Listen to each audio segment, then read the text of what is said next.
Boa noite a todos, meus queridos amigos, discípulos. Mais um encontro aqui no espaço Vida Mônica Marché para celebrarmos essa série de palestras considerando a arte de viver e a arte de amar.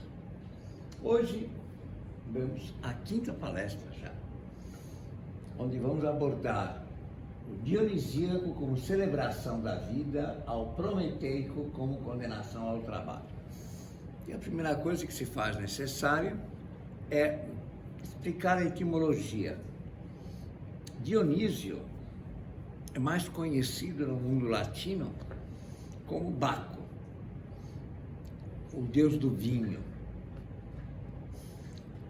Daí derivou-se a palavra bacanal, né? Muito associado a uma sexualidade perversa e totalmente desregrada. Nada mais falso, na verdade. Dionísio nunca foi isto, mas pertence a uma época da degradação, podemos dizer, dos valores antigos e uma desvalorização intencional. Dionísio é de fato o deus do vinho, mas nada tem a ver com uma degradação sexual ou erótica e assim por diante. Muito pelo contrário. O vinho é considerado uma bebida sagrada na antiguidade. E o principal motivo é porque é uma bebida que alegra os corações e não depende da morte para ser cultivado. Por que não depende da morte? Simples, porque existem duas formas de alimentação sagrada na tradição antiga, que nós encontramos em nossa tradição judaico-cristã, o pão e o vinho. Por quê? Porque trata-se de tirar da videira o seu fruto, sem matá-la. E o pão também trata-se do trigal, de retirar a ponta do trigal, que sai todas aquelas sementes que se faz a farinha, sem matar o trigal. Esta é uma questão importantíssima que traduz a representação de Dionísio na antiguidade, cujo outro nome é Baco, Bacchus, que não é um nome romano, é um nome pré-helênico, inclusive, que derivou algo muito importante que vocês não têm consciência: batismo. Derivou batiscafo. Scafos é uma palavra grega, quer dizer uma nau. Vathos, que deriva de Baco, quer dizer que aprofunda. Aprofunda no quê? O batismo prepara para a vida. Essa é a importância do batismo, que até nas nossas tradições mais modernas, judaico-cristãs, trouxeram da antiguidade muito mais arcaica, egípcia e helênica. Então, ele é por excelência aquele que nos ensina a viver sem provocar a morte. Eu lamento os naturepas de plantão, mas eles não se dão conta de que a questão fundamental da alimentação sagrada está em não colocar na mesa a morte. A questão fundamental da alimentação e da vida sagrada está em não provocar a morte no outro, ou o sofrimento do outro. Isto é a base da civilidade. Conseguir viver minimizando a morte na mesa e minimizando o sofrimento na vida em geral, isto sim é a grande chave da arte de viver e da arte de amar. É isso que Dionísio representa na sua originalidade. O batismo, inclusive, que é uma cerimônia muito pré-cristã, muito pré-judaica, representa dar um nome a uma pessoa com uma missão. uma missão para que ela possa viver sem prejuízo alheio. Ao contrário da natureza, que de boazinha não tem nada e que alimenta-se da morte, sim, senhores. Seja uma planta que você mata para viver, seja um animal que você mata para viver. O tema é fundamental. O tema dionisíaco é o tema do bode expiatório. O que significa isso? Alguém, sem merecer, terá de morrer para que outro alguém, também sem merecer, continue vivo. Esta é a temática fundamental do dionisíaco. Não tem nada a ver com o erotismo barato que a decadência romana colocou com as bacanais, uma sexualidade desvairada e etc. Absolutamente. Dionísio representa a celebração da vida sem sofrimento e que não custe a morte alheia. Esta é a chave. Isto é o dionisíaco por excelência. Viver celebrando a vida sem causar sofrimento e sem matar. A diferença, diz já Teócrito, no sétimo século a.C., diz a diferença entre homens e deuses é que os deuses não se alimentam da morte, enquanto que nós não temos escapatória. Pode ser vegano, pode ser natureba, vai ter que matar para viver. Os deuses não se alimentam da morte. Aliás, essa é a origem da ambrósia e do néctar, são os alimentos sagrados dos deuses que não custam a morte. Então, o pão e o vinho, que nós estamos falando, são alimentos sagrados que nós precisamos matar a planta para vivermos. São os frutos sagrados da vida. Da mesma maneira que o vinho e o pão são os frutos, que é uma macieira que outras árvores nos fornecem para a vida. Então, esta é a chave do dionisíaco original. Ele é o Deus da socialidade, do êxtase e da alegria. Por que êxtase e alegria? Porque a mesa é plena de alegria quando ela só traz vida, não traz doença, não traz morte, não traz sofrimento. Isto é a verdadeira civilidade. E faz com que nós tenhamos que parar e refletir se nosso século XXI realmente é civilizado. Porque continuamos colocando a morte e o sofrimento em todos os cantos. Não é de hoje, virão. Claro, mas nunca na história da humanidade tivemos tantos recursos para evitá-lo. E continuamos praticando o sofrimento e a morte em todos os cantos, em todas as civilizações. E não falo de Brasil, falo do planeta humano, do planeta Terra, onde nós ainda não aprendemos a minimizar esse sofrimento. Então, o que nós encontramos na tradição judaico-cristã do pão e o vinho como alimentos sagrados tem esta origem. Muito pré-judaico, mas que celebra esta busca da civilidade. Pão e vinho, que diz que é o corpo de Cristo. Agora entendemos o porquê. Porque salva e procura trazer a vida sem a morte. Este é o verdadeiro alimento sagrado que os naturebas precisariam aprender. Não se trata apenas de não comer carne. Se trata, sim, de celebrar a vida e minimizar o sofrimento. Então, hoje nós vamos ver esta origem do verdadeiro dionisíaco como celebração da vida e uma oposição inevitável. A sua oposição é o tal do prometeico, como condenação ao trabalho. E aqui vamos fazer uma etimologia também, explicar. Quem é Prometeu, afinal de contas? Que é chamado de pai dos homens. São 4 os grandes titãs na história da criação helênica e que traz suas raízes no Egito, de que havia 4 titãs. A palavra titã quer dizer forças divinas, telúricas, poderosas. Prometeu, Epimeteu, Menécio e Atlas, 4 irmãos. Todos eles condenados pelos grandes Zeus e Hera, pelas grandes divindades da criação. Por que isso? A etimologia nos revela muita coisa. Prometeu, promithos, que vai na frente do mito. Da palavra promessa. Prometer significa se comprometer com algo, algo a serviço da verdade, é um compromisso sagrado por excelência.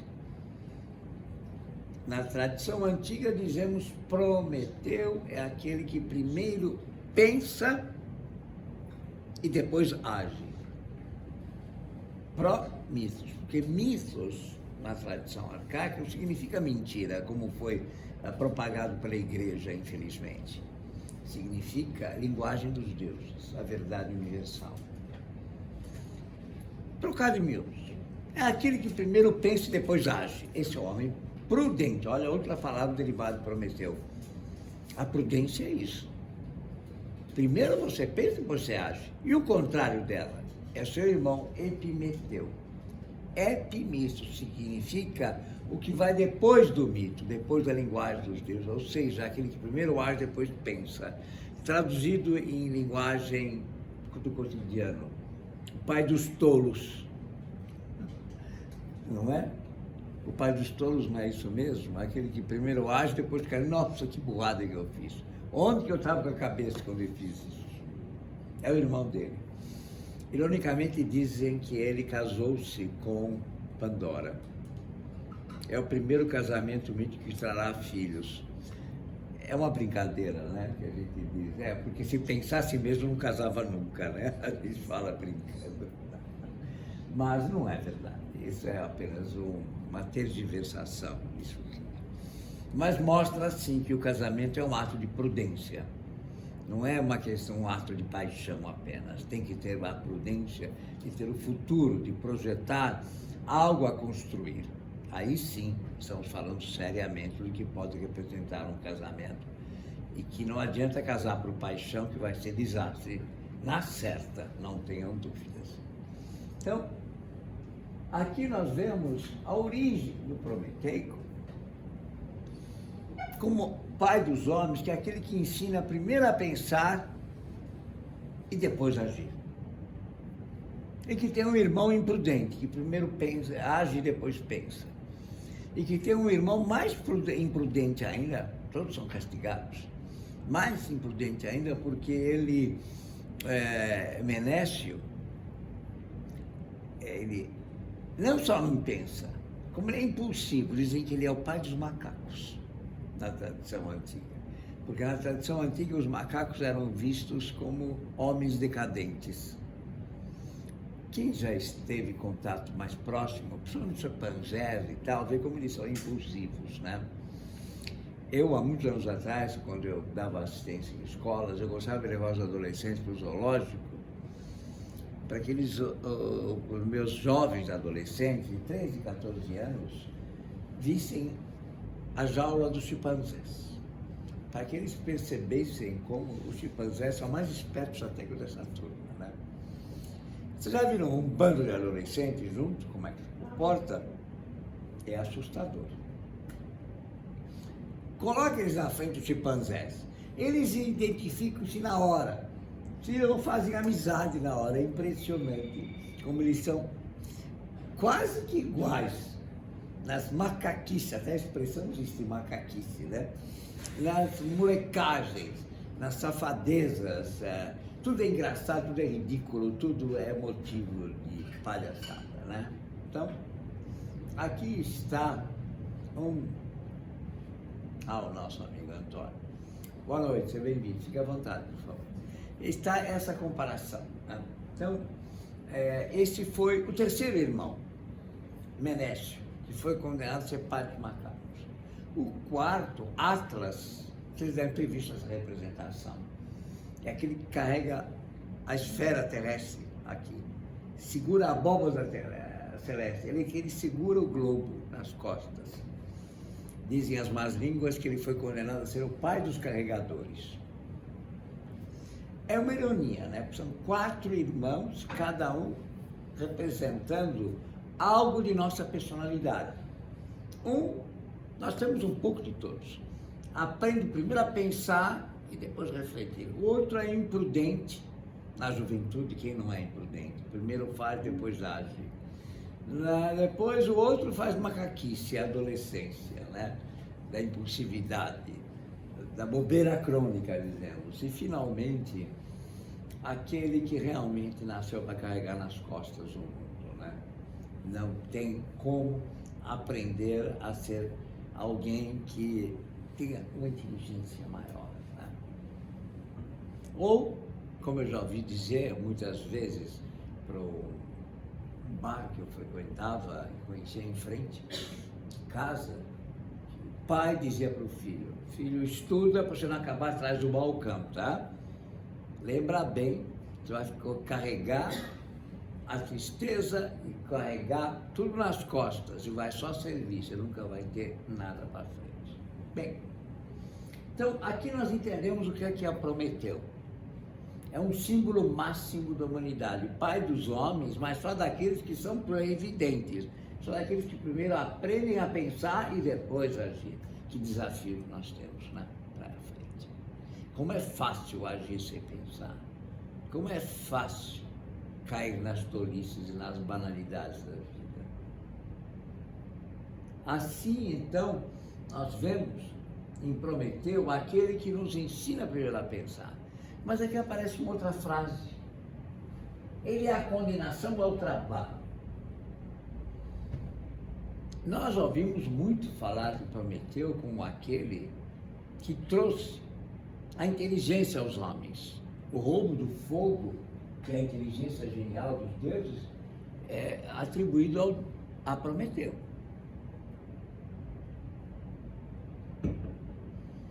Ele é o pai dos homens que traz o arado, que traz, enfim, as ferramentas.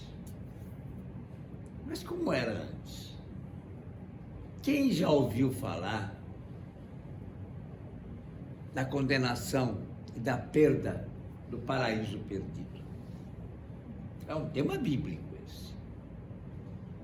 Nós somos expulsos do paraíso, não é? Agora, vamos ver o que é isso. Só recapitulando, então, rapidamente o que nós falamos.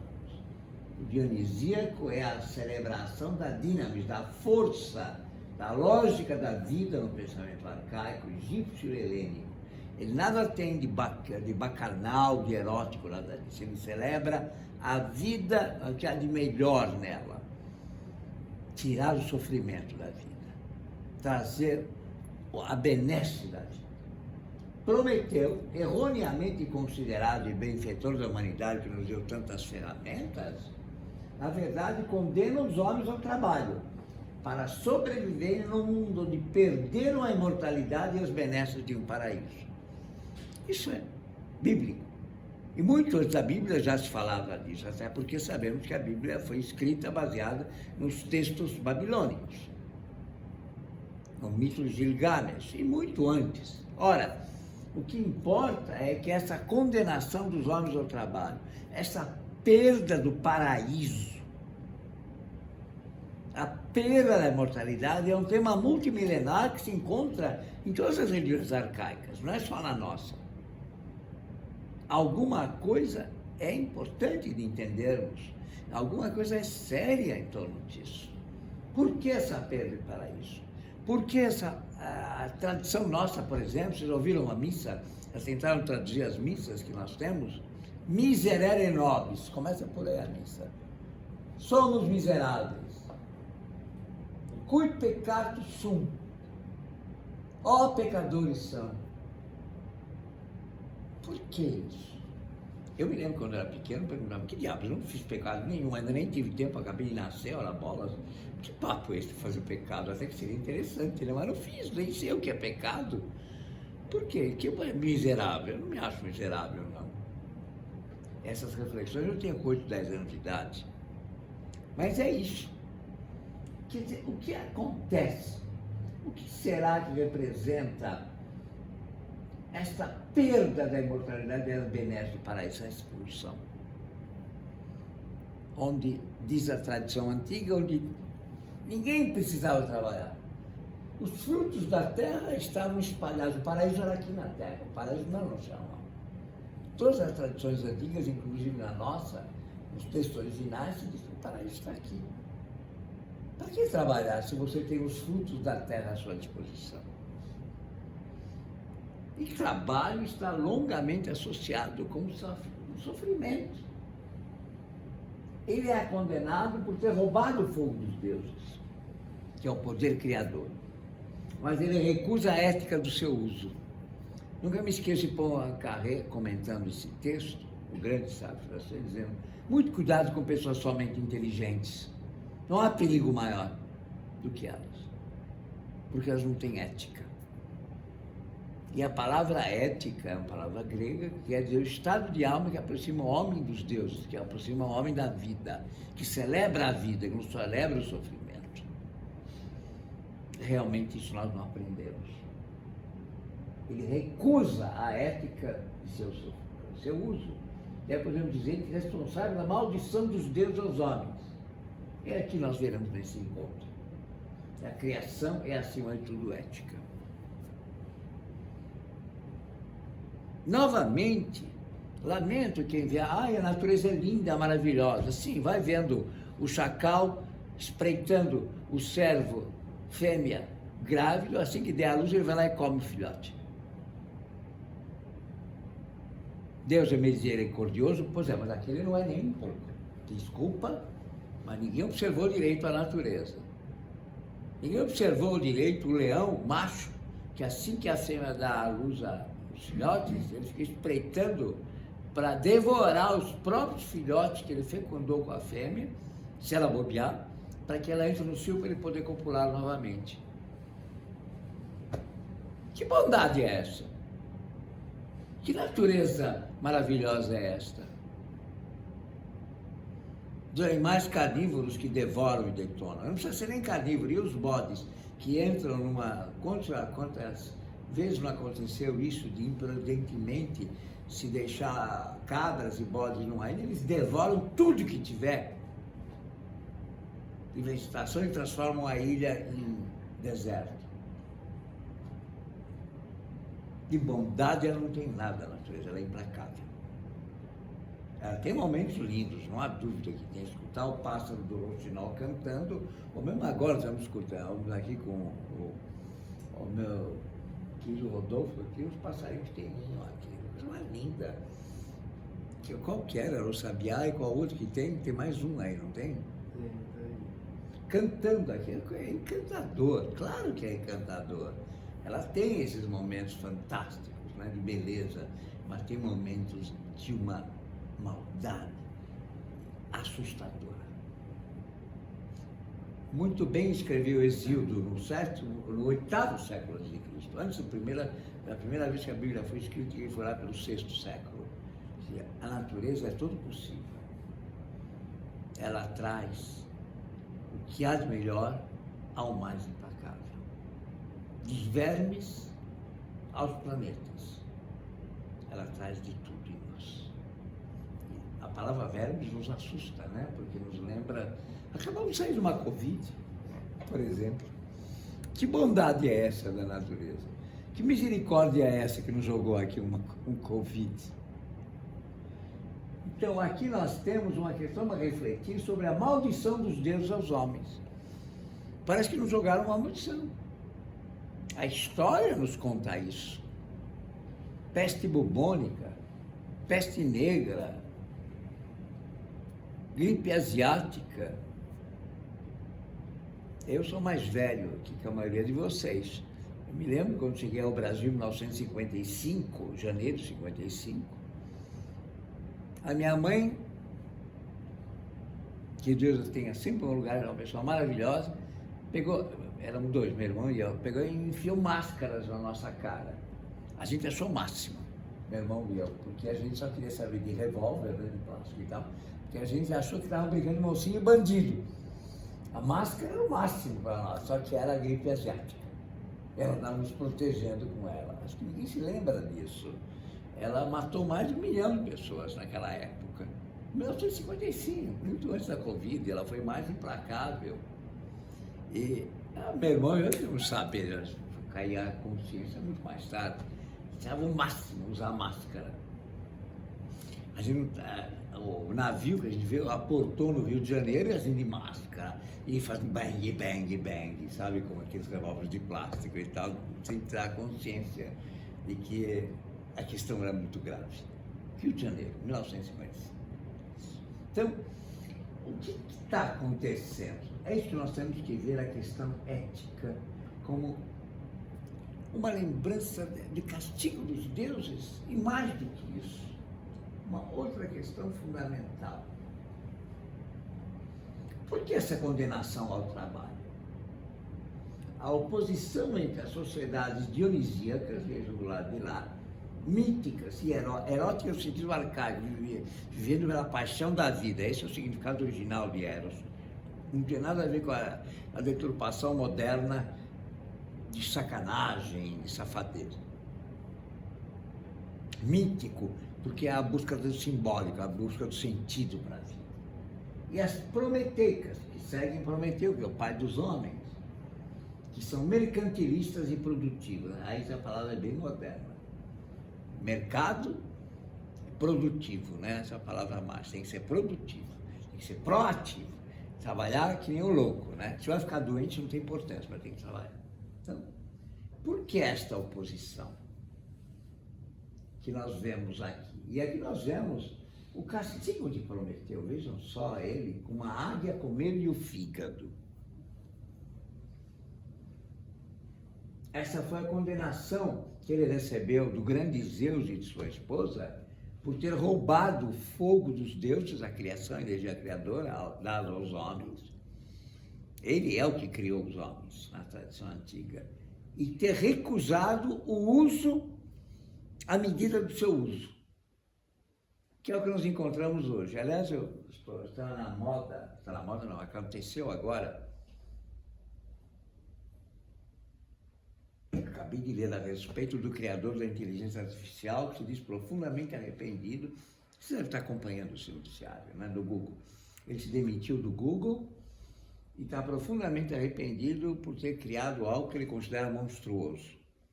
Claro, junto com a inteligência artificial veio a burrice artificial.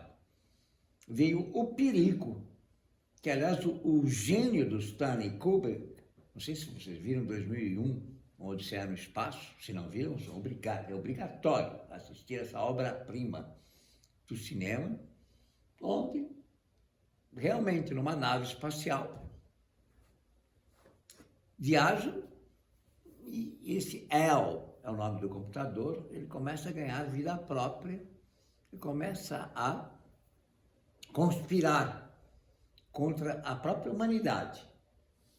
Nada mais atual, é impressionante a genialidade. Aliás, o grande filósofo é esse, ele prevê com décadas, às vezes com séculos à frente, o que está para acontecer. É impressionante a bola de cristal dele.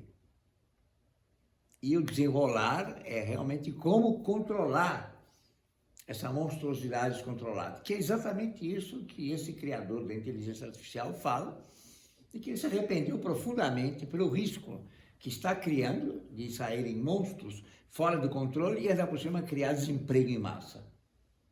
Meu Deus do céu! Nietzsche, o grande Nietzsche, no século XIX, dizia que o sentido do Estado e da Igreja é do homem para o homem. Se ela está trabalhando para escravizar o homem, não serve, não tem utilidade.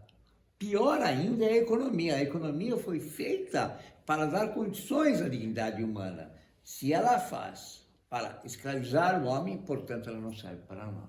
Nietzsche, século XIX. Me lembra muito de 1960, quando eu era adolescente. Será, vai ter computador para todo mundo. Estão criando agora um computador portátil, o pessoal. Nossa, ele vai trabalhar para a gente. Ele vai trabalhar muito, a gente vai trabalhar muito menos que o computador fazendo por nós. Me engana que eu gosto. Conta outra. Ah, não vai ter mais fila no banco, não vai ter mais... Claro, não precisa de fila no banco, agora somos escravos em casa mesmo. Me engana que eu gosto. O computador ia trabalhar para nós, depois fabricou novos escravos, isso sim. O computador veio criar problemas que antes não existiam. É simples assim. Então, nós temos que entender o que é que aconteceu com essa história de pecado original. O tema fundamental é esse. Colocar o tal de Prometeu que nos condenou ao trabalho. Esse é um pecado, realmente. Olha, até me lembro uma vez, um aluno meu brincando disse, olha, doutor, esse papo de trabalhar não é comigo não, mas se eu soubesse.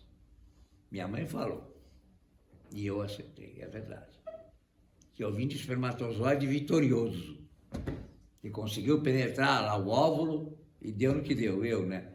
E eu falei para minha mãe, olha, se eu soubesse que era para vir aqui, para acordar cedo, para trabalhar, para ter filho, para não sei, para ter infernar minha vida, ter dado lugar para outros espermatozoides. Eu não ia querer não, viu? É engraçado, porém verdadeiro, né? Então, não é tão divertido assim, mas a gente tenta fazer o melhor possível. O que nós temos que compreender, fundamental, é esta oposição. Por que existiu uma sociedade dionisíaca, isso é fato histórico, helênico e egípcio, onde o prazer de viver e a busca de uma vida que celebrasse a alegria de viver está oposta a uma sociedade que é a nossa, prometeica, onde tem que ser produtivo com um sofrimento tremendo. Eu atendo executivos de alto padrão. Ganham fortunas, mas tudo doente, tudo massacrado. Eu atendo executivos que passam o fim de semana trancados no escritório, inclusive, para dar conta dos targets, das metas e não sei o que e tal. E com 30 e poucos anos de hipertenso já, com problema de colesterol, com tudo, é muito estranho o que está acontecendo. Se eles lessem Confúcio, eles veriam que ele já diria no 6º século de Cristo que o homem não veio para trabalhar muito assim. Ele vai acabar com a sua saúde desse jeito. 6º século de Cristo, imagine se ele soubesse o que está acontecendo hoje. Mas voltamos. O que nos importa é entender que papo é esse de pecado original. Que conversa é essa que você já nasceu pecador? Que papo é esse de que miserere nobis, quer dizer, somos miseráveis?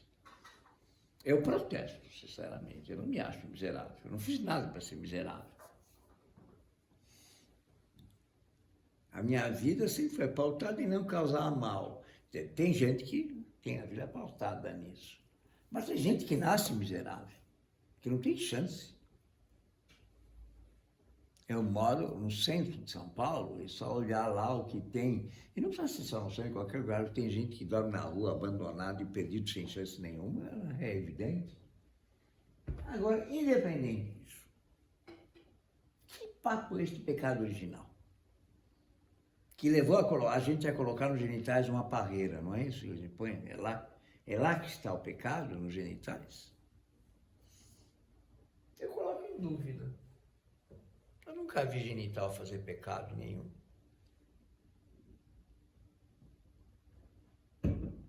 Pecado mesmo é aqui, na cabeça de cima. Quem provoca o pecado é aqui, que manda o genital fazer bobagem.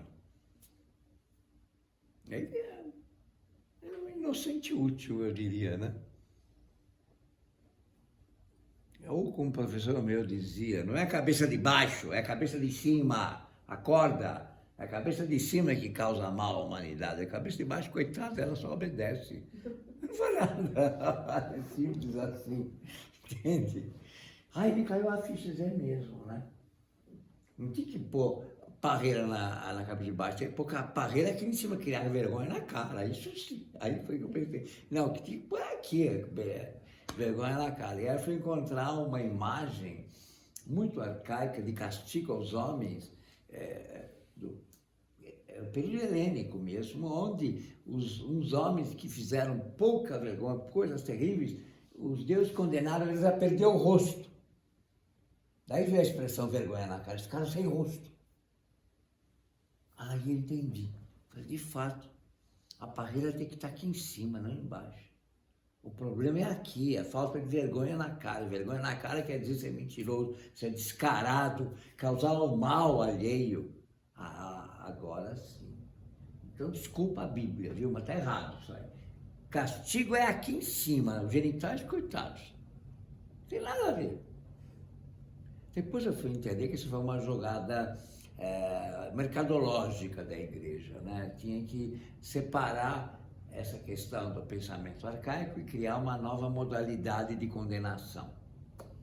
A nossa moda, desde antes da era cristã, é condenar o homem porque ele age por paixão.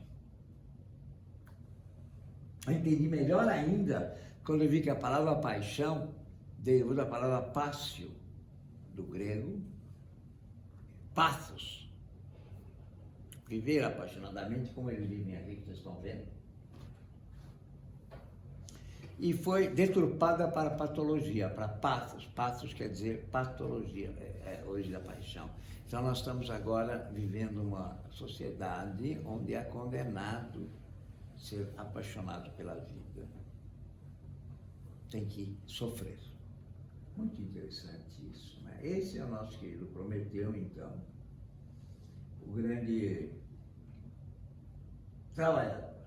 Ele rouba o fogo, mas não aceita o uso da sua medida. Nada mais atual, né? É só olhar o que está acontecendo. Temos um maluco na América do Norte, babando de louco, né? Gosto do nome dele. Donald diz tudo, né? Donald é o maior encrenqueiro que eu já conheci. Adoro o Pato Donald. Dizem até que ele já foi para o cartório pedir para trocar de nome, que ele não aceita ter alguém com o nome de Donald tão ruim. Ele não é, ele é só bagunceiro, ele é só trambiqueiro.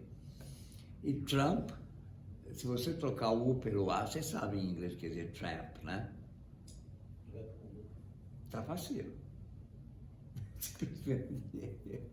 Donald Trapaceiro, que ótimo, né? Bem, aqui está uma visão do filho de Hermes, Pan. Daí vem a palavra Pan como grande todo, né? Isso nos leva a refletir que a palavra Pan sobreviveu no nosso vocabulário como a grande totalidade. É isso mesmo. Ele é um Deus agropastoril. Ele é um Deus da fecundidade. Não tem como negar de que a fecundidade nos traz a grande alegria da nossa condição mortal. Porque diz a tradição de que assim que fomos expulsos do paraíso, vocês já entenderam, não fomos expulsos do paraíso por questões genitais. Fomos expulsos do paraíso porque mentimos. É a cabeça de cima, porque escondemos a verdade, porque enganamos. Essa é a diferença entre homens e deuses. Dizem que os deuses não têm diferença entre a aparência e a essência, eles são iguais. Nós aprendemos a esconder a verdade, a nossa aparência. É isso que separa homens e deuses. Então a questão não é genital. A questão é cerebral, se quiser, ou daqui. A questão é de que nós não aprendemos ainda a vencer o pecado original. O que é esse pecado original? Que é a primeira coisa que a gente aprende: mentir, esconder a verdade, disfarçar, enganar o outro. Esta sim é a grande queixa dos deuses a respeito de nós mesmos. Essa é a nossa grande diferença. E esta é a condição que nós vivemos mais do que nunca ao longo dos séculos, e o século XX não mexeu uma palha para criar uma condição digna e decente da condição humana. Então, essa divindade é muito celebrada na antiguidade, onde os faunos, os sátiros, estão seduzindo uma ninfa. Porque isso é uma metáfora do que acontece na natureza. Desde as plantas, as flores que têm seu masculino e feminino, que dependem do pássaro que vem e pega o pólen e vai fecundar lá na frente, é assim que a natureza consegue trazer a vida. Até nós mesmos, que procuramos nisso uma continuidade da nossa existência. Porque ao perdermos a imortalidade, como dizia a tradição, nós compensamos isso na sequência dos nossos filhos. Não tem alegria maior numa casa do que o nascimento. Não tem tristeza maior que compense a perda do pai, da mãe que vão envelhecendo. Que alegria maior conhecemos, senão a vinda de um novo ser que traz todo o florescimento numa casa. É a esperança. É a esperança de que continuaremos. Sabe por que essa esperança? Porque parece que nós trazemos em nosso inconsciente alguma lembrança de que um dia a gente não conhecia a morte, a gente não conhecia a perda. E já que nós temos que morrer, temos uma alegria imensa de ter uma vida nova. É isso. Existe coisa para quebrar a dureza de um coração do que um filhote? Não existe, né? Seja o cachorrinho, seja nosso filhote que chega em casa e que alegra a todos e que traz a continuidade. Nós entregamos o cetro e a coroa a eles, né? E isso nos dá uma paz, nos permite morrer em paz. Então, é isso que representa o grande todo. Essa é a divindade da fecundidade, que era tão celebrada na antiguidade e que, infelizmente, as nossas religiões modernas tanto condenaram. Mas continua havendo essa benesse, por exemplo, no batismo. Por que nós batizamos alguém? Para dar uma missão, para dar um sentido. Isso se perdeu muito, né? Hoje virou moda dar batismo, né? Inventa um nome qualquer, perdeu o sentido dessa tradição da continuidade, desse culto. E aqui nós vemos uma cerimônia maravilhosa do período antigo, cujo nome revela tudo. Era a cerimônia das vindimas. Para os que não sabem, vindimas acontecem em agosto, que é o verão, alto verão, no hemisfério norte, onde é a cerimônia da preparação do amassar das uvas. Até hoje, no sul da Itália, sul da Espanha, sul da Grécia, se celebra muito, na França também, porque é quando as uvas estão maduras e é o momento da colheita delas para se produzir o vinho. E cada tipo de vinho tem o seu momento certo de maturidade, mas é preciso desse sol para ser colhida. Isso era uma cerimônia importantíssima na antiguidade. Olha o nome, Eros solta-braços. Eros como paixão, entendam. E solta-braços é abrir os braços. Quando é que a gente abre os braços, hein? Não é para receber alguém de coração? O abraço é isso, né? Quando a gente fecha os braços, a gente quer se defender. Então, essa cerimônia de abrir os braços era algo muito importante na educação do jovem. Os jovens de 9 a 11 anos, mais ou menos, meninos e meninas, eram colocados para amassar, eram os primeiros que iriam amassar as uvas. Os vapores das uvas, que tem um teor alcoólico, como vocês sabem, preparavam os meninos tímidos, e as meninas tímidas abriam o braço e dão o primeiro beijinho. Olha que cerimônia genial, hein? O primeiro momento de dar coragem a quebrar o clube da Luluzinha e o clube do Bolinha, sabe? Quer dizer, aquela idade que do menino não entra e menina não deixa menino entrar e menina não pode entrar, e abrir os braços para a cerimônia mais bonita que tem, né? Pelo amor. Para receber e ter a coragem de assim criar os primeiros namoricos e os primeiros momentos para um futuro. Aqui vocês veem essa imagem aqui embaixo, ela é de um vaso do quinto século a.C., mostrando os jovens se preparando para colher as uvas e trazer para aquele grande tablado. A Itália tem uma música famosíssima com isso, que as pessoas conhecem, a tarantela. A tarantela é uma música pré-cristã que nasceu dessa festividade do dançar para amassar as uvas e preparar para esta colheita, que é uma cerimônia de preparação para os primeiros encontros. Isto é o significado original de Eros, que não tem nada de safado e nada disso, é uma cerimônia de preparação para o encontro, para o crescimento. E prepara para os primeiros simpósios. Aqui vocês têm uma imagem muito boa do que eram os simpósios. Lá em cima vocês estão vendo os jovens fazendo piruetas, porque ninguém melhor que o jovem para fazer piruetas, saltos e etc. É uma macaquice bem-vinda, né? Eles têm uma energia e uma vitalidade única, que só nessa idade mesmo, né? Que participavam para alegrar. A música, o vinho, isto eram os simpósios na antiguidade, uma celebração da alegria de viver. E o que eles faziam lá?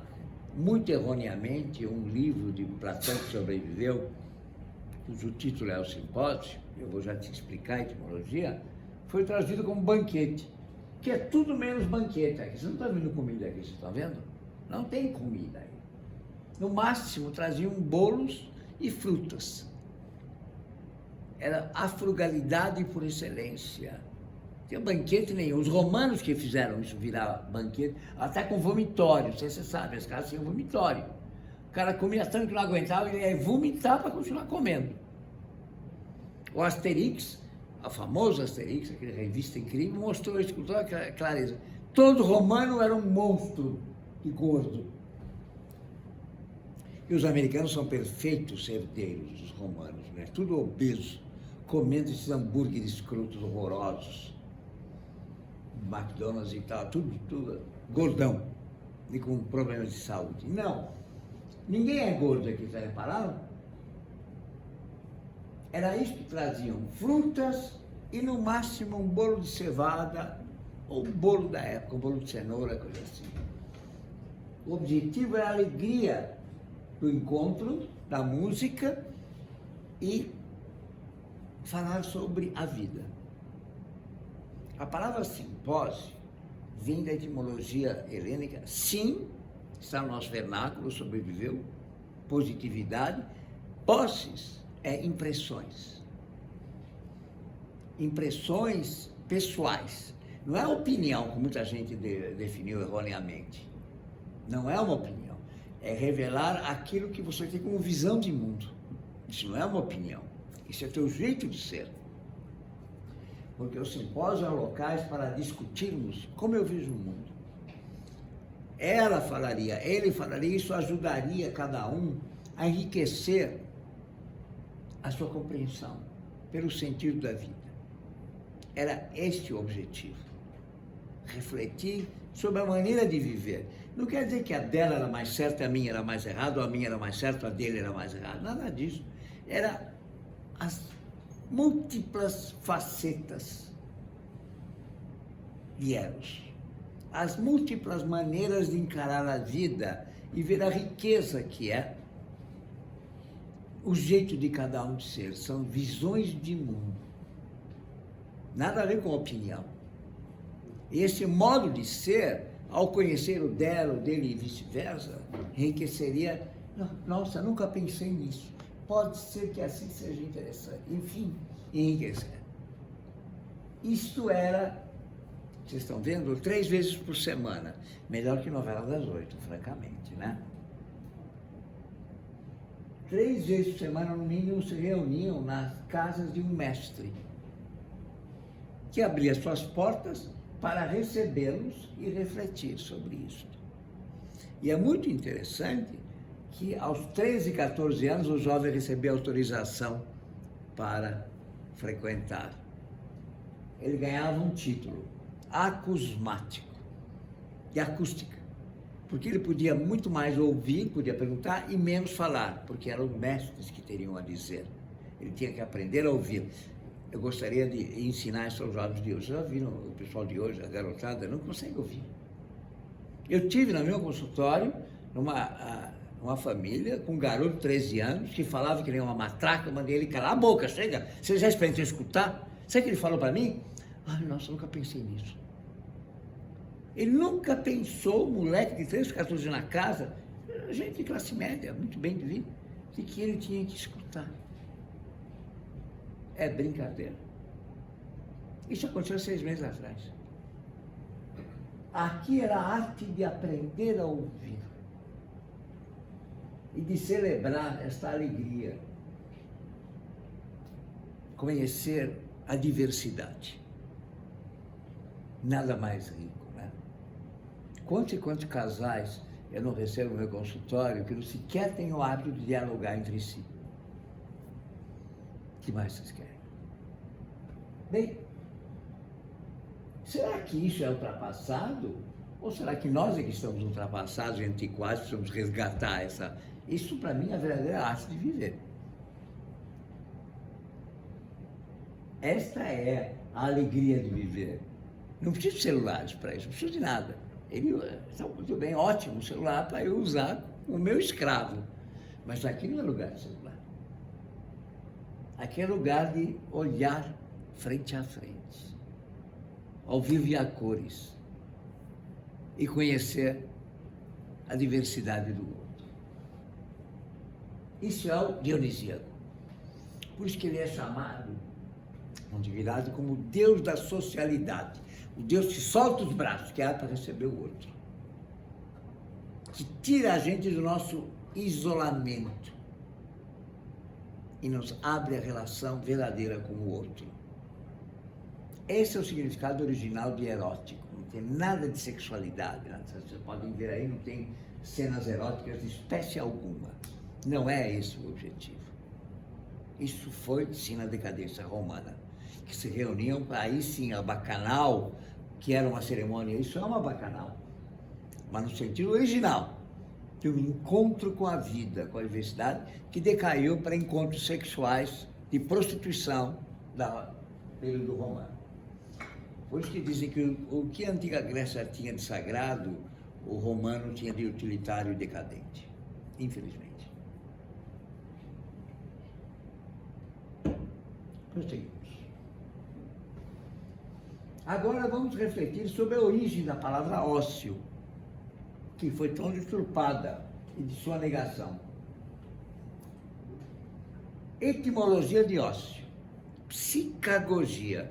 Ócio é uma tradução latina para a palavra psicagogia, condução da psique, que quer dizer conhecimento do outro, de si e do outro. Era uma etapa da educação. Como tem pedagogia, temos psicagogia na antiguidade. Pedagogia é a formação do jovem.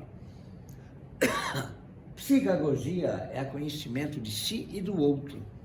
Portanto, ócio não tem nada a ver com o que nós falamos hoje, de vagabundagem, estou ocioso, não tenho que fazer nada. Não, pelo contrário.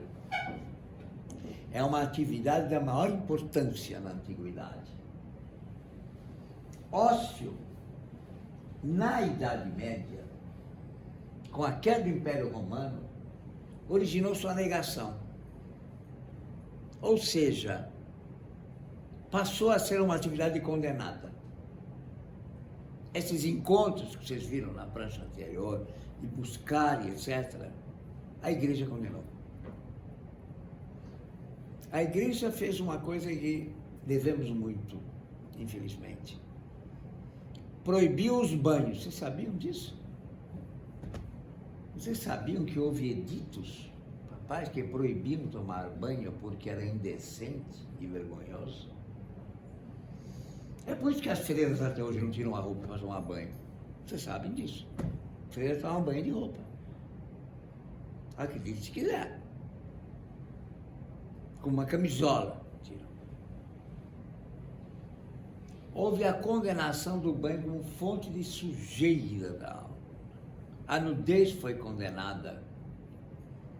Hoje a gente sabe por quê. Uma jogada mercadológica. Porque a nudez era muito celebrada na antiguidade como uma forma de ser autêntico, não tinha nada de erótico. Aliás, antigos gregos egípcios, vissem a gente ver uma estátua de uma estátua nua, com algo erótico, não risada, não entendeu por que está achando que tem nada de erótico. Não tem erotismo simples moderno, não tem nada a ver. Daí a tal da parreira, né, e toda aquela coisa do pudico, né, o pudor e etc. Não. Mas havia uma intenção sobre isto, muito clara. Está aqui. Negou-se o ócio, e a negação do ócio originou uma palavra que vocês conhecem muito bem. Negócio. Negociante é negoador de ócio.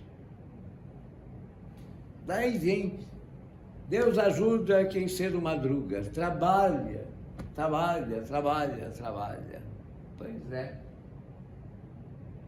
Negum ótium, negador de ócio. Essa palavra, negócio. Isso originou os burgos. Por que isso? Porque cara que trabalha ganha dinheiro e dá dízimo para a igreja. É muito simples. É isso. Se você não trabalha, você é condenado como é? Quem é que não trabalha? Como é que é chamado mesmo? Meio ponto para nós tem que falar. Quem não trabalha é o quê? Vagabundo. Vagabundo. Meio ponto, real. A palavra vagabundo é uma corruptela da palavra latina vagamundus, o que passa a viajar pelo mundo. Vagal, tá? Na gíria. Por que vagamundus foi desvalorizado? Marco Polo era um vagabundo. Porque eram os peregrinos. Havia uma valorização de não se ter endereço fixo, de você pertencer ao mundo, porque assim, peregrinando, você conheceria o mundo e se aperfeiçoaria. Era a tal da peregrinação que ficou um resquício, mas muito pouco. Por exemplo, a valorização que se dá hoje, que está na moda, está virando bem decadente, mas era ir a Santiago de Compostela, por exemplo. Era a peregrinação dos muçulmanos que deveriam ir uma vez na vida na Meca. Era a peregrinação dos cruzados que deveriam ir a Jerusalém. Isso é uma tradição muito pré-judaica e pré-cristã, de que é só caminhando e refletindo que você alcança o divino de si. E foi sendo destruído. Os burgos nasceram por interesse da igreja, por uma razão muito simples. Quem tem endereço fixo, paga imposto. E assim veio o aprendizado dos dízimos, que todos conhecem. Seria a igreja, se não tem lugar fixo, não tem como ter igreja, ninguém vai. E isso aconteceu de verdade. Para obrigar e assim deixar. O voto de pobreza era de todos, menos da igreja. Alguém já visitou a pobreza do Vaticano? Vocês viram como é pobre lá? Dizem que tem pelo menos 14 toneladas de ouro lá dentro. No mínimo. E assim foi a destruição do ócio. Etimologicamente ele ganhou uma nova significação de vagabundagem. E o vagamundo se transformou em vagabundo, que era um homem iniciado, era o peregrino.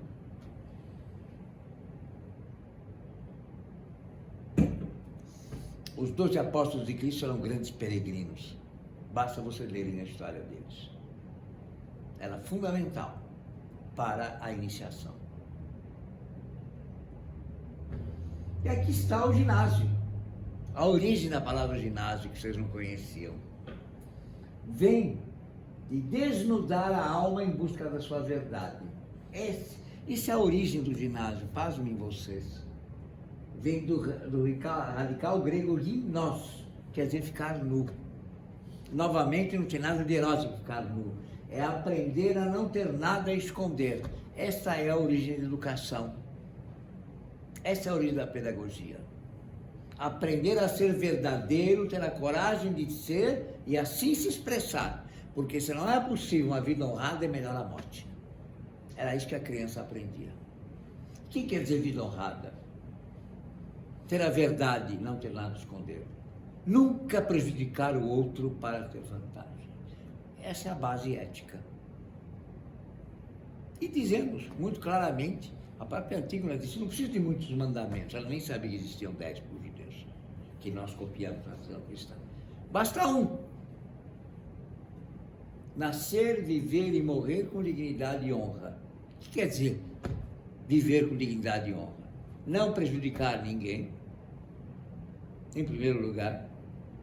Não viver à custa da desgraça alheia. E viver em paz e harmonia. Não se sentir prejudicado, massacrado.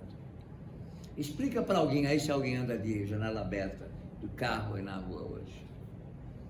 Explica para alguém agora aqui se alguém passeia à vontade pela rua. E chamam isso de civilidade. Acho que é mais para barbárie. O direito de ir e vir é a base da civilização. O direito de ser é a outra base. Quando o direito de ser é prejudicado ou ameaçado, não existe civilidade. É simples assim. Desde os tempos de Adão e Eva até hoje, isso nunca mudou. Essas são as leis que pertencem ao sempre. Não está na moda. Isso que está acontecendo hoje, que nós temos medo de sair na rua, temos medo de abrir, tem que andar de carro blindado e coisas desse tipo. Isso pertence à barbárie. Imaginem vocês os prédios de hoje, que está escrito lá, quando você chega, abaixa a janela, o cara põe uma luz na sua cara para ver com razão, porque pode ter um cara aí dentro, pode sequestrar e tal. Aí entra, abaixa o portão. Aí abre outro portão. Isso é inspirado no presídio máximo dos Estados Unidos, na década de 60, que era San Quentin. O presídio máximo foi assim criado. Então nós entramos em nossos apartamentos, são apartamentos de presídio máximo, de segurança máxima. Só que os prisioneiros somos nós, e os bandidos na rua numa boa. Que legal, não? Passarinho, solta passarinho, que lindo soltar passarinho, mas você está atrás das grades. E chamamos de civilidade. Me perdoem, mas isso é barbárie. Total. Portões automáticos, câmeras olhando para nós, como se nós fôssemos criminosos. É só isso. E aqui nós vemos o ginásio aberto para desnudar a verdade, aprender a não ter nada a esconder e ser verdadeiro. Imagine quem fizer isso hoje está louco, morre na primeira esquina. É simples assim.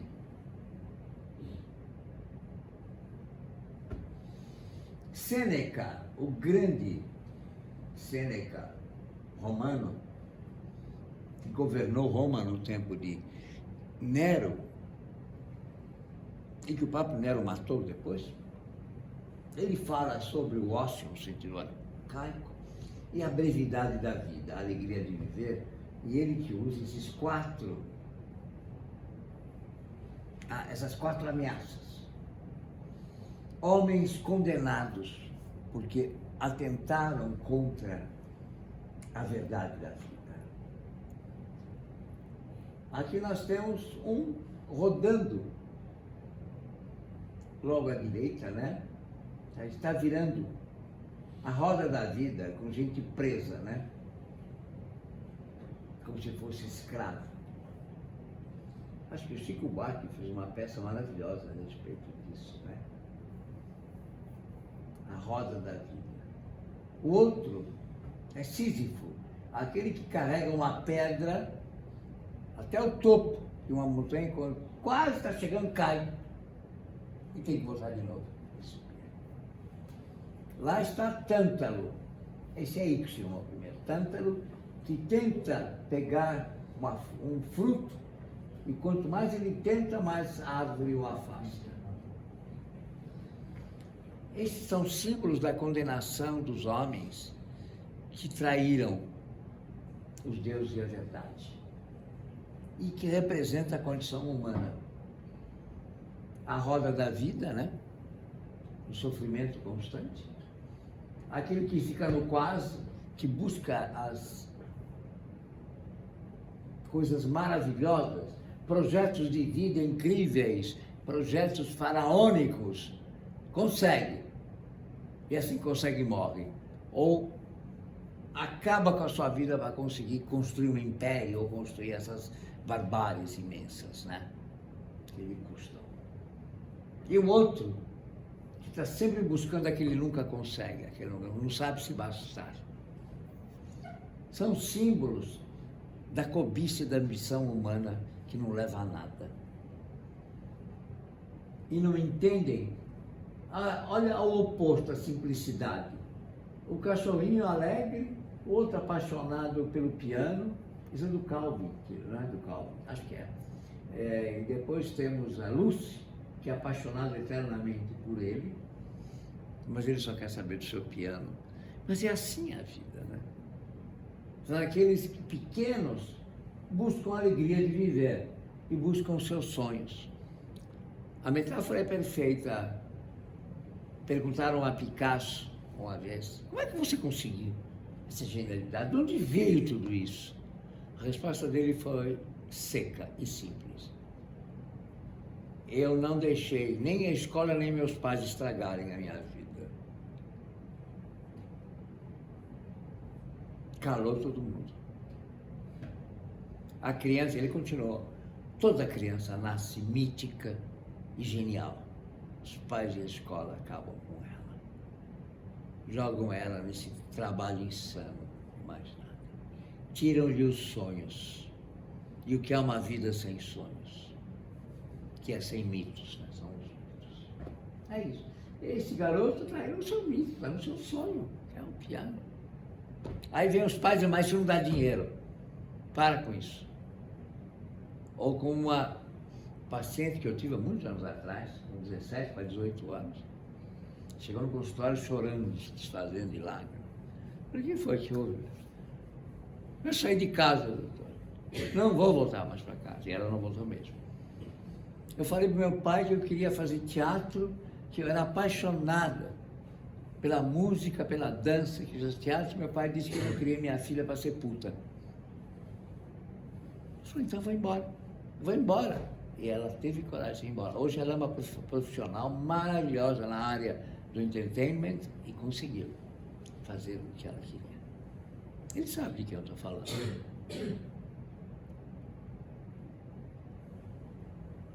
Que maneira de destruir a delicadeza de alma desta moça.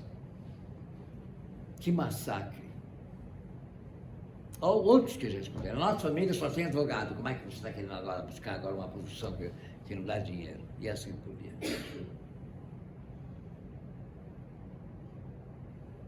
O que é uma vida sem paixão, né? O que é uma vida sem sonhos? E esse é um contraste chocante. Prosseguimos então com a segunda parte de nosso 5º simpósio dedicado à questão dionisíaca, proposição ao Prometeico, sobre a celebração da vida, proposição à condenação ao trabalho. Aqui vamos falar um pouco da origem da palavra trabalho, né? Isso é etimologia. E aqui tem uma imagem à sua esquerda muito clara, e à direita a ironia que o grande Charlie Chaplin fez a respeito disso. A origem da palavra vem tripalium, do latim, que quer dizer instrumento de tortura. Ficou uma corruptela disso em tripodiar, né? Tripodiar, desvalorizar. Mas tripalium significa torturar, literalmente, e aí está a prática da tortura, como vocês podem ver à esquerda. Notem os padres ironicamente, abençoando o pobre coitado, né? Perdoando ele. Ele não sabe fazer outra coisa, mas salvar da tortura, não.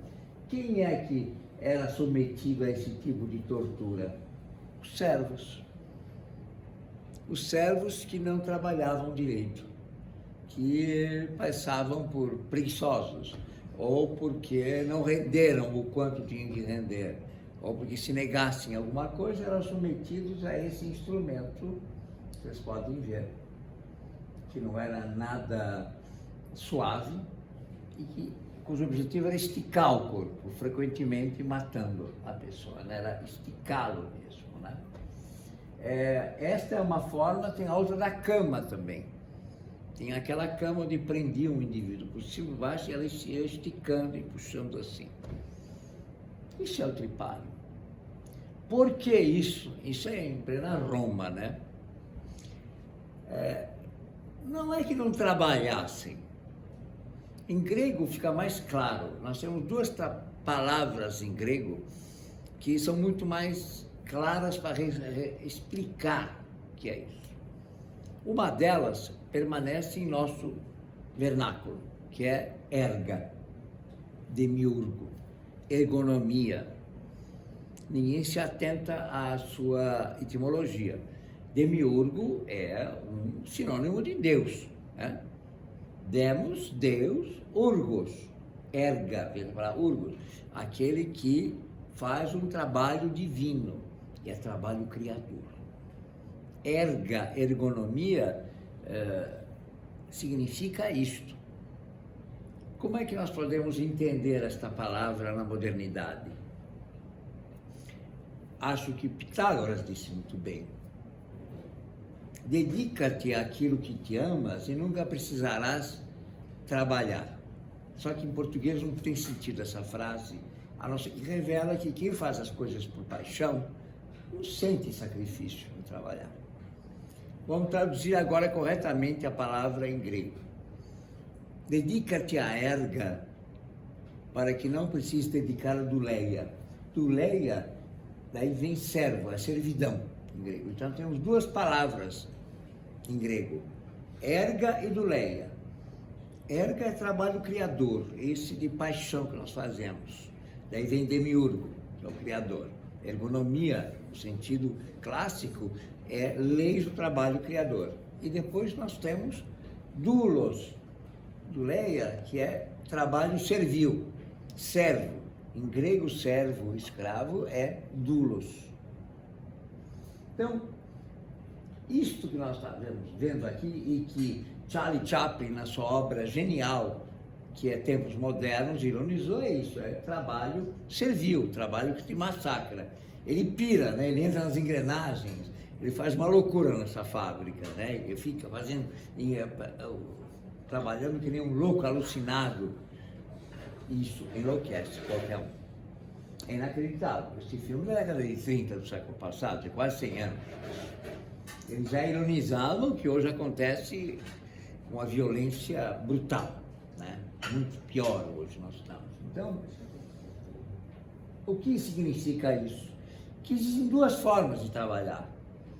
Existe o trabalho criador que te realiza e existe o trabalho servil que te massacra e te destrói.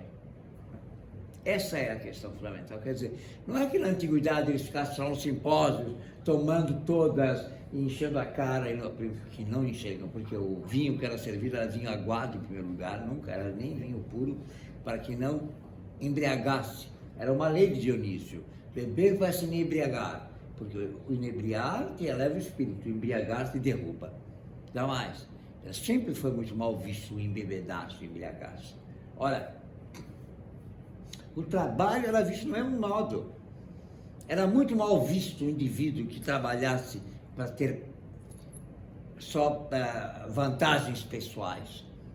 E não tem nada de socialista, comunista aí, viu? Nada disso. E simplesmente eles achavam que a vida foi feita para você ter a alegria de viver, para você viver bem. Aquele que abre mão do prazer de viver, dos outros, da paixão de viver, para enriquecer, era muito mal visto. Era isso. Então, a questão aqui também agora entra a questão da escravidão. Havia o trabalho que escraviza. Eles trabalhavam sim, mas à justa medida, para que pudessem viver bem e pudessem dedicar à sua família, às pessoas que eles amam.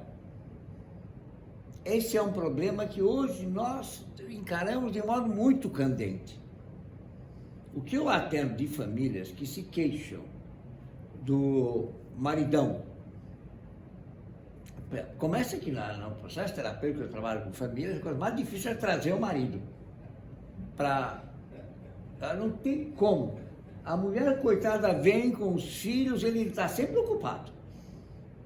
Parece que vai pegar ele pelo cangote para trazer. A queixa passa o fim de semana no escritório. Claro, é para fugir, na verdade. E trabalha que nem um louco. Então, trata-se de um trabalho que adoece. Não tem justificativa. Estou falando de classes mais altas.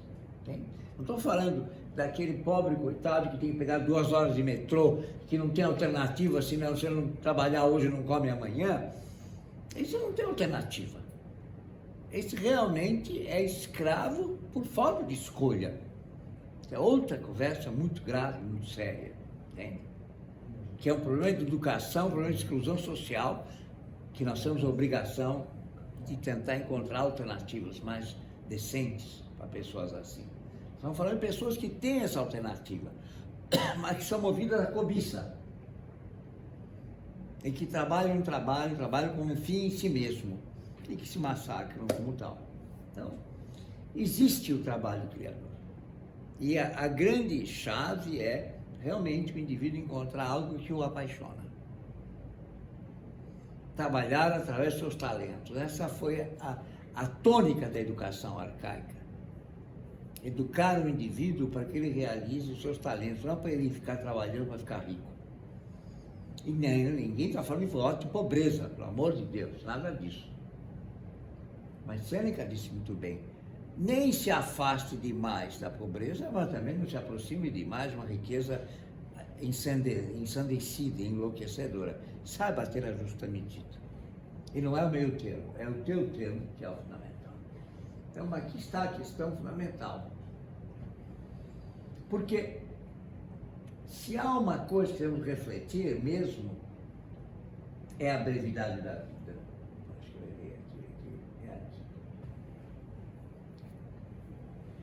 A Idade Média nos traz isso. A negação do ócio e o nascimento não é um ócio, o negócio, e essa alucinação que não é mais aquele tripalho, aquela condenação. Agora você se condena correndo atrás de tudo. Não tem tempo para nada, como um louco alucinado, buscando o nada. Buscando o quê? Com isso. Aliás, me lembro muito bem que o que você busca é aquilo que os mortos deixam, que é a herança, para que os vivos se matem. É simples assim.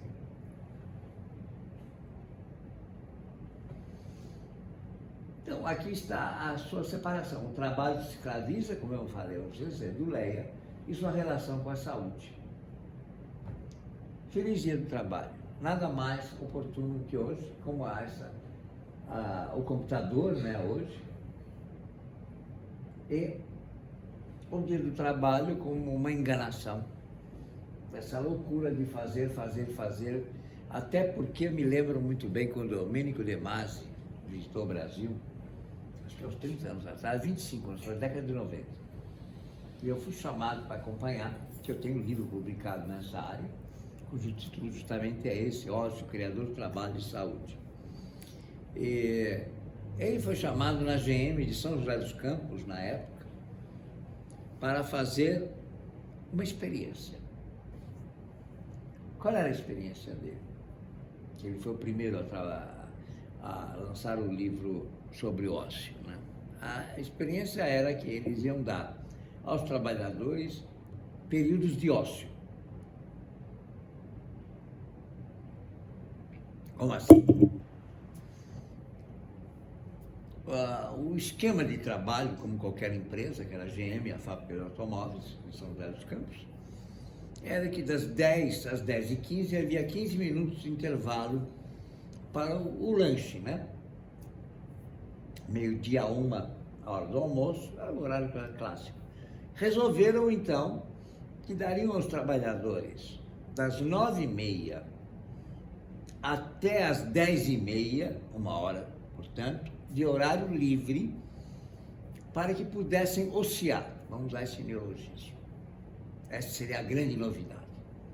Qual era o argumento dele? É que se você desse mais tempo de ócio, e essa é a sacada malévola mesmo, eles produziriam mais, porque a pessoa satisfeita trabalha melhor e mais feliz e tal. Então, já começa por aí o erro. A finalidade do ócio não é você ser mais produtivo. Isso é safadeza. Você está usando de um argumento para tornar o indivíduo mais produtivo, quando o ócio, na verdade, é para tornar o indivíduo mais contemplativo. Ou seja, para que ele possa encontrar o sentido da sua vida, ele possa ver. Você tem que ensiná-lo a viver, e não parar de viver para dar mais lucro. Essa foi a grande crítica, que inclusive mandei depois do relatório. Bom, em todo caso fizeram. O que aconteceu? A turma, já que tinha 1 hora de intervalos, o que eles faziam? Todos para o boteco, jogar dominar e enxacar de pinga. Simples assim. Voltavam bêbados e a produtividade lá embaixo, óbvio, né? Porque 10 horas da manhã você tomar 2 cachaçinhas, né? Duas dosinhas, que tira sério, obviamente. A mais estômago vazio, o que mais você quer? De manhã. Acabou a tua produtividade, acabou a tua lucidez, na verdade. E o programa foi um tremendo fracasso, que foi eliminado. Qual foi a burrada? 2. Primeiro, a má fé, de fazer disso, do ócio, um instrumento para arrancar mais produção do pobre coitado, do trabalhador. Não é essa. E segundo, mais grave, você não pode dar tempo livre para alguém que não sabe o que fazer dele. É muito simples. Ou seja, eles não sabiam ociar. Você tem que ensiná-los de que ócio é para você se voltar a si próprio. E tem que ensiná-los para fazer simpósios, para eles refletirem, não para encher a cara, pelo amor de Deus, entende? Mas para enriquecer a oportunidade da vida, enriquecer, conhecer o teu companheiro, o teu colega, os teus amigos, conversar com eles, trocar aquilo que é de mais rico de experiências da vida. Era para isso. E foi lá que ele fracassou. Porque a intenção dele não era facilitar a dar condições de vida mais dignas. A intenção dele era usar o ócio para dar mais produção à fábrica. Nunca poderia dar certo. E, finalmente, nós temos um grave problema na sociedade moderna. As pessoas não sabem ociar. Hoje, ócio virou sinônimo de encher a cara. O cara vai para o churrasco, come que nem um porco e enche a cara de cerveja. Isso para ele é churrasco. Não é o prazer de uma alimentação sóbria para discutir e refletir. Não é um encontro de comemoração. É um encontro de embebação e de encher a pança. Porque não sabemos mais fazer isso. Está muito longe o tempo que a palavra comemoração tinha sentido. A palavra comemoração, do latim comemora, é uma tradição, comemoriam, é uma tradução do grego, celebração da vida. Vejam a etimologia, muito correta, latim. Comemoriam. Memória do quê? De que memória estamos falando? Do tempo em que nós nos lembramos que vivíamos no paraíso.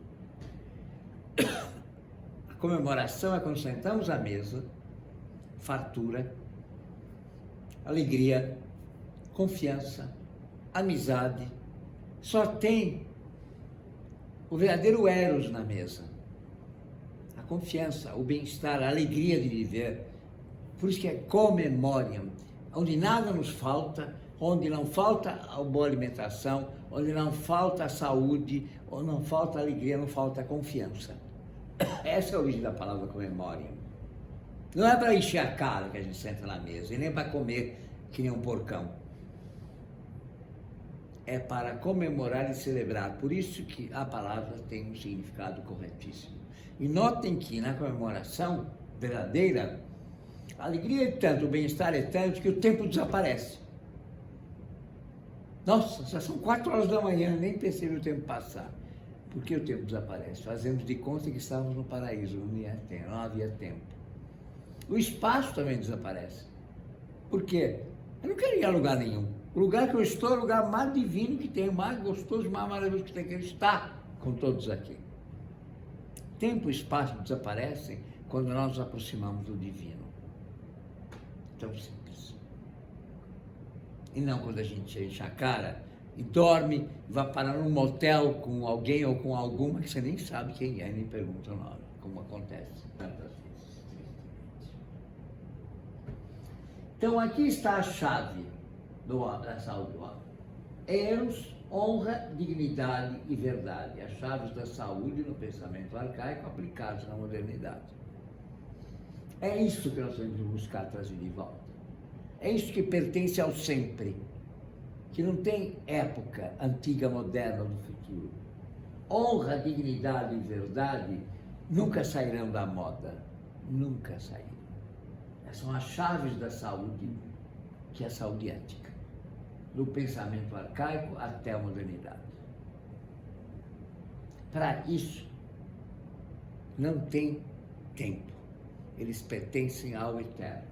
Isso é ética, diferente de moral. De moral, cada época tem seus costumes. E aqui está uma chave muito legal do Kinnon, né? Me pergunto se a vida moderna não estará tendo mais de moderno do que de vida. Cadê a verdadeiro sentido da vida que está lá? Parece que as pessoas não têm mais tempo para viver. É a esse ponto que estamos chegando. Agora, com a inteligência artificial, então, é a cereja do bolo, do ridículo da coisa. Vão fazer tudo para matar a espécie humana e vamos ser bem-sucedidos desse jeito. O trabalho criador que liberta, é de energia ou erga, está em relação com os seus talentos. É esse o sentido. Fazer algo que te apaixona tem que ser a partir dos seus talentos. E eu coloquei essa imagem da Guernica, porque é justamente isso que o grande Picasso lamentou. A miséria humana, o massacre do direito de ser. Nunca foi tão poderoso nessa obra de arte, mostrando que é isso que nós queremos da humanidade. É para isso que nós estamos aqui. Ou, como disse muito bem esse criador da inteligência artificial, falou, nunca pensei que eu estivesse aqui para fazer isso, para prejudicar a humanidade. Pois é. Pensasse nisso antes. Pensasse antes, né? Pois é. Está aí. Agora é tarde. Que já se apropriaram e o mal está feito. Então, esse é o paradoxo do nosso tempo. A confusão de Eros com hedonismo. Hedonismo é o erótico como um fim a si mesmo. É o significado que dão hoje a Eros. É o prazer como um fim em si mesmo. É o paradoxo do nosso tempo. O grande George Carlin, já infelizmente falecido. A era dos empregos, vários divórcios, casas chiques, lares despedaçados, viagens rápidas, moral e fraldas e moral descartável, das rapidinhas, cérebro oco e pílula mágica, achando que qualquer pílula resolve a vida. Ela só retarda o sofrimento. Essa é a triste realidade que nós temos que vencer a qualquer custo. O grande desafio é transformar qualquer ato do cotidiano em obra de arte. E obra de arte não é um gênio como Picasso, que a gente tira o chapéu, mas você pode ser uma obra de arte dentro do seu mundo, fazendo de qualquer coisa que você tenha com paixão, fazendo o melhor possível. É isso que é a obra de arte. Transformar o cotidiano numa obra de arte, não correndo o risco de cair na rotina e no tédio. Obra de arte é dançar bem, é simples assim. Dançar bem com alguém que você ama não tem coisa mais deliciosa. Tomar um café maravilhoso não tem coisa mais maravilhosa que isso. Mas bem feito, feito com paixão. Então, do simples cafezinho, a delícia de dançar um samba bem dançado, essa é a obra de arte da vida. É tão simples, né? E não precisa de eletrônica nenhuma, vocês sabiam disso. É ao vivo e a cores. É na raça e arrasta-pé. em bom português, um arrasta-pé. Sentar no cafezinho me lembra muito quando eu era pequeno, meu pai tinha fazenda, e tinha coisa mais deliciosa, aquela cozinha enorme, aquela mesona, com aquele bolo de café que ficava em banho-maria, com aquele pão de ló, ou era bolo de fubá, era uma delícia incrível. Era sentar naquela mesa, passar a tarde conversando, nas nossas férias, com aquele bolo de café e aquele delicioso bolo de fubá, tão simples. Todo mundo sentava à volta daquela mesa. Os empregados, todo mundo sentava lá. Era o local mais gostoso da casa. Onde estava o prazer de viver? Estava lá. Não saiu lugar nenhum. Simples assim. Não tinha rotina, não tinha tédio, mas tinha a delícia de elogiar. Não me lembro como era aquela senhora que fazia aquele bolo de fumar, que só ela sabia fazer. O café era uma delícia. Tudo era simples e delicioso. Para que mais, hein? Para que mais, eu me pergunto? A gente não via a hora do lanche da tarde de ir naquela mesa lá. Tão banal, né? Mas tão essencial para a vida. Não acho que o iPhone substitua isso. Nada substitui esse prazer tão simples de viver. Isso sim é a rotina construtiva, não a rotina destrutiva do tempo. Era a arte de gastar tempo, como disse o grande Jean Cocteau. O desafio da nossa vida é aprender a gastar tempo, não dinheiro. Sentar naquela mesa, ficar horas, era uma arte de gastar tempo. O tempo sumia. Eu não precisava de dinheiro nenhum.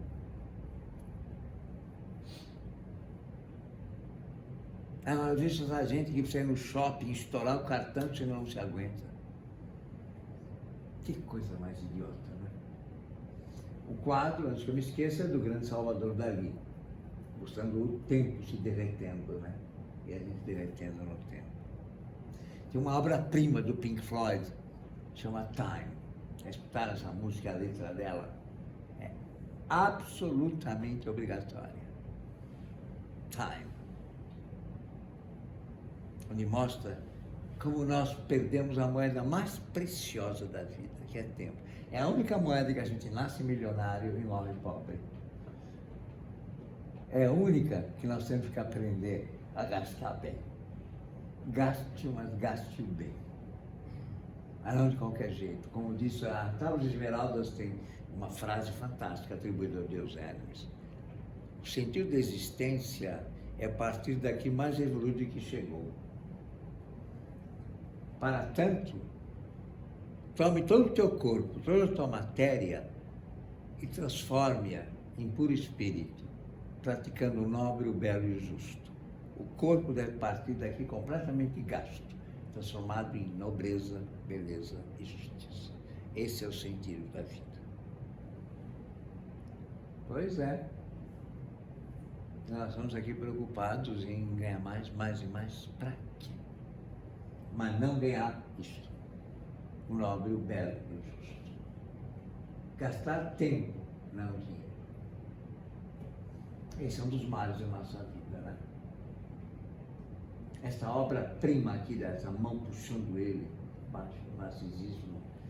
O quadro de cima é Salvador Dalí, novamente. Essa de baixo eu não me lembro. O autor, fantástica essas imagens. Que sabedoria que esses grandes artistas nos transmitem, né?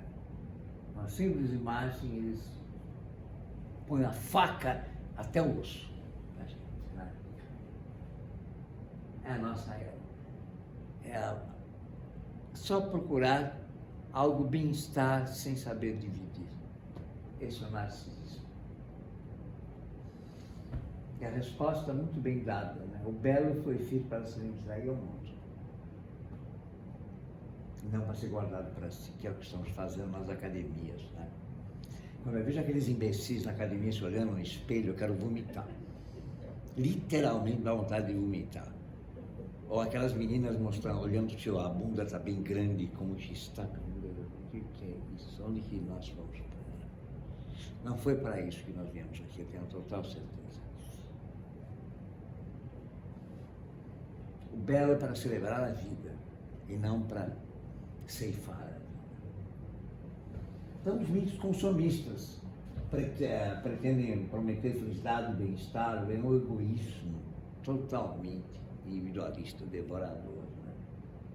E o mais irônico é esse, né? Hoje qualquer indivíduo chega aos 80 anos sem cuidar com saúde, mas o mercado de trabalho descarta qualquer pessoa com mais de 50 ou 60 anos. No século XXI vivemos mais longamente, para sermos descartados mais longamente. A única saída que esses indivíduos têm saudade é virar chofer de neto, e olhe lá. Não mais do que isso. E perder a saída. A condição é um momento precioso de buscar a sabedoria. Não, está velho. A palavra velho virou pior xingamento, pior que bastardo, virou hoje. Como se a idade fosse sinônimo de destruição, de decrepitude, de inutilidade. A gente se esquece que na antiga China, e até hoje lá, e na antiga Grécia e Egito, o indivíduo só era considerado adulto após os 60 anos, que era quando ele poderia realmente servir a cidade, oferecendo algo para ela. Agora, qualquer pessoa com mais de 25, a gente começa a olhar torto, né? As moças, quando chegam aos 30, entram em desespero, porque não casaram. É brincadeira. Está aqui, então. Até a próxima para vocês, meus queridos.